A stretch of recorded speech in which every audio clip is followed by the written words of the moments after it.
Today our parents master class guest is P. Saujanya Garu. Let us welcome her. Respected sir and madams and faculty, అందరికీ నమస్కారం. Hi పిల్లలు, అందరికీ hi. బాగా చదువుతున్నారా లేదా? చదువుతున్నారా? లాస్ట్ FA 3 జరిగిందా ఎగ్జామ్? ఎవరికి ఫస్ట్ వచ్చింది? స్నీకా. ఓకే, ఫస్ట్ గర్ల్స్కి వచ్చిందంట. మరి సెకండ్ ఎవరికి వచ్చింది? ఏజెంట్. సూపర్. అంటే ఇంట్లో కూడా మా గర్ల్స్ హైలైట్గా ఉన్నారా? గర్ల్స్ తగ్గేదేలే. నెక్స్ట్ ఎవరికి వస్తుంది? నెక్స్ట్ టైం ఫస్ట్ బాయ్స్ కా గర్ల్స్ కా చెప్పాలి.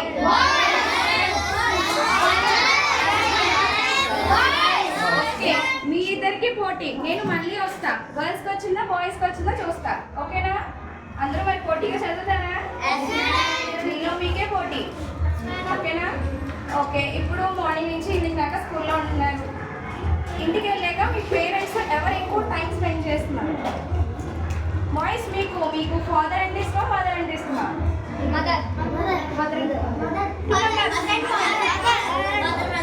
మీకు ఎవరు కరెక్ట్గా ఇష్టం చెప్పండి. మదర్ ఎంతదండి? ఏంటి డాడీ లిటిల్ ప్రిన్సెస్ చాలా తక్కువగా ఉన్నారేంటి? అందరూ మదర్ అంటే ఇష్టమా ఎక్కువ? ఇంకంతేనండి. నిజమే. ఇంటికి వెళ్ళాక మీ మదర్ అండ్ ఫాదర్తో ఎంతమంది ఎక్కువ టైం స్పెండ్ చేస్తున్నారు? స్కూల్లో జరిగినవన్నీ చెప్తారా? చక్కగా చెప్పాడు. నిజం చెప్పండి, చెప్తున్నారా లేదా?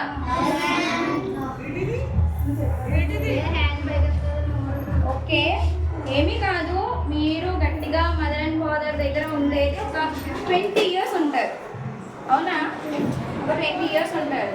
ఆ తర్వాత మీ స్టడీస్ అని లేకపోతే మ్యారేజెస్ అని ఎక్కడికన్నా వెళ్ళిపోతూ ఉంటారు.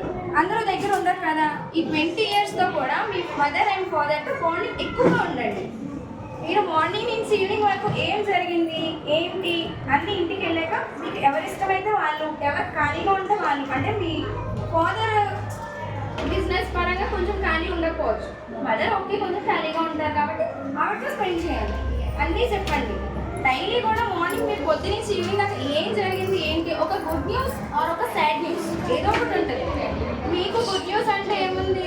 ఈరోజు మేడం రాలేదు, నేను ఫుల్గా ఆడుకున్నాను. ఓకేనా? అది చెప్పచ్చు. అది కూడా ఇంటికి వెళ్ళి చెప్పండి. అమ్మ ఈరోజు నేను ఫుల్గా ఆడుకున్నా, మంచి హ్యాపీగా ఉన్నా, బాగా ఎంజాయ్ చేశా. ఒక బ్యాడ్ న్యూస్ ఉంటుంది. మీకు ఏదో ఒక సబ్జెక్ట్ ST పెట్టారు, ఒక 10కి 5 వచ్చాయి.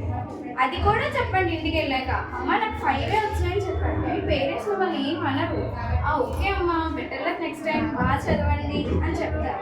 మీకు బెస్ట్ మోటివేషన్ ఇచ్చేదల్లా కూడా మీ ఇంట్లో మీ పేరెంట్స్ బాగా ఇస్తారు. ఓకేనా? మీ పేరెంట్స్ ఫస్ట్ మీకు బాగా మోటివేట్ చేస్తారు. మీరు ఇప్పటి నుంచి కూడా మీ ఇంట్లో మీ పేరెంట్స్కి ప్రతిదీ షేర్ చేసుకుంటూ ఉంటే మీకు ఫ్యూచర్లో సమ్ పెద్ద ప్రాబ్లం వచ్చినా కూడా మీకు ఫస్ట్ థాట్ వచ్చేది నేను ఇప్పటి నుంచి మా అమ్మకే షేర్ చేశాను. ఫస్ట్ థాట్ మీ మదర్ వస్తారు, అమ్మ నాకు ఈ ప్రాబ్లం వచ్చింది అండ్ మీ థాట్లో వేరే ఆప్షన్ రాకూడదు. ఫస్ట్ ఏమొచ్చినా, ఎంత పెద్ద ప్రాబ్లం వచ్చినా, ఎంత పెద్ద హ్యాపీనెస్ వచ్చినా కూడా మీకు మైండ్లో ఫస్ట్ రావాల్సిందల్లా మీ mother and father. Second thought వేరే ఉండకూడదు. అది మీరు ఇప్పటి నుంచి అలవాటు చేసుకుంటూ ఉంటే ఫ్యూచర్లో కూడా మంచి లైఫ్ వస్తుంది, బాగుంటుంది. మీకు ప్రతిదీ కూడా మీకు గైడెన్స్ ఇచ్చేది, మీరు ఏం చేసినా ఏం చేయకపోయినా ప్రతిదీ మీ మదర్ని అడుగుతూ ఉంటే మంచి గైడెన్స్ ఇస్తారు. కాబట్టి మీరు లైఫ్లో చాలా బాగుంటారు, ఫ్యూచర్ కూడా చాలా బాగుంటుంది అని నేను అనుకుంటున్నాను. మా శ్రీనాథ్ అయితే నాకు అన్నీ చెప్తాడు. ఆ రోజు స్టేజ్ ఎక్కించింది కూడా చెప్పాడు. బట్ నేను ఏమనలే, ఓకే అమ్మ ఈసారి ఎక్కకుండా ఉండేలా చూసుకోని చెప్పా. సో మీరు కూడా అలా ప్రతిదీ మీరు ఏం చేసినా ప్రతిదీ కూడా ఇంటికి వెళ్ళాక షేర్ చేయండి. ఓకేనా? ఇప్పటి నుంచి అందరూ షేర్ చేస్తారా? ఇంటికి వెళ్ళాక కూడా ఎప్పుడు స్టడీనే కాదు, చాలాసేపు చదువుకుంటున్నారు. మీ పేరెంట్స్తో కూడా ఆడుకోండి. కూర్చుని ఆడుకునే ఆటలు ఆడుకోవచ్చు. లేదు అంటే అమ్మ మీరు చిన్నప్పుడు మీరు ఏం ఆడుకున్నారు, మాకు కొన్ని నేర్పియండి. వాళ్ళ దగ్గర కూడా చాలా గేమ్స్ నేర్చుకోవచ్చు. అందరూ 9 కల్లా పడుకుంటారా? పడుకుంటారా? మా అబ్బాయి అయితే 11. మేము నైట్ లూడో ఆడుకుంటాం, మార్నింగ్ కూడా చెప్తాం మేము లూడో కూడా ఆడుకుంటాం. మేము 4 మెంబర్స్ నైట్ వాళ్ళ డాడీ షాప్ క్లోజ్ చేసి వచ్చాక నలుగురు 10 to 11 లూడో ఆడుతాం. ఎందుకు నైట్ గొబ్బియాల్లో సాంగ్ రాయమంటే రాసి ఇచ్చాను. అంటే ఆ టైంలో వాడికి స్టడీ మీద లేదు, వాడికి దాని మీద ఇంట్రెస్ట్ ఉంది. సో నేను అదే చెప్పా, చూసాను గూగుల్లో చూసాను రాసి ఇచ్చినామా నేర్చుకుంటా అన్నాడు, నేర్చుకోమన్నా. ఇప్పుడు మిమ్మల్ని మేము ఎప్పుడూ ఎంకరేజ్ చేస్తాము. సో మీరు ఏంటంటే మీకు నచ్చింది, మీకు మీ బ్రెయిన్లో ఆ టైంలో ఏదో ప్రతిదీ షేర్ చేయండి, దానికి మేము ఎప్పుడూ సపోర్ట్ చేస్తాం. అంతేకాని అమ్మ కొట్టేస్తుంది, డాడీ తిట్టేస్తారు అబ్బో అని మీరు స్ట్రెస్ ఫీల్ అవ్వద్దు. ఏది కూడా ప్రతిదీ కూడా మీరు షేర్ చేసుకోండి, వాళ్ళతో పాటు బాండింగ్ ఎక్కువ చేసుకోండి, హ్యాపీగా ఉండండి. Thank you.